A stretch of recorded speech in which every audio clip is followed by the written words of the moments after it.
भर पावसाळ्यामध्ये उन्हाचा तडाखा जो आहे अमरावती जिल्ह्यामध्ये मोठ्या प्रमाणात वाढतानाचं चित्र एकंदरीत पाहायला मिळते। आपण सध्या अमरावतीच्या जिल्हाधिकारी कार्यालय परिसरामध्ये आहोत। या ठिकाणचं चित्र जर पाहिलं तर गेल्या 6 ते 7 दिवसांपासून जे आहे तर पावसाने अमरावती जिल्ह्यामध्ये दांडी मारलेली आहे, ज्यामुळे आता या संपूर्ण परिसरामध्ये असो किंवा संपूर्ण अमरावती जिल्ह्यामध्ये उन्हाचा तडाखा मोठ्या प्रमाणात वाढतानाचं चित्र एकंदरीत पाहायला मिळतं।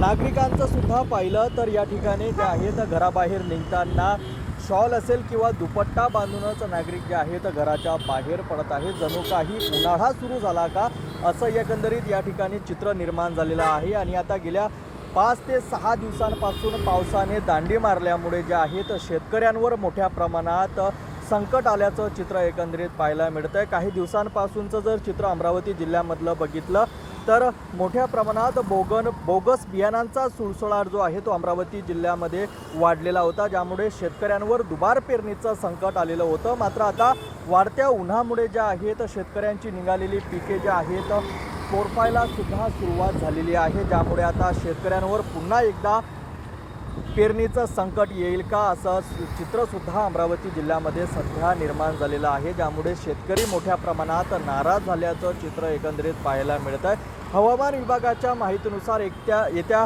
2 ते 3 दिवसांमध्ये जे आहे तर पावसाची शक्यता अमरावती जिल्ह्यामध्ये वर्तविण्यात येत आहे। मात्र या सर्वांचा फटका मोठ्या प्रमाणात शेतकऱ्यांना बसणार आहेत।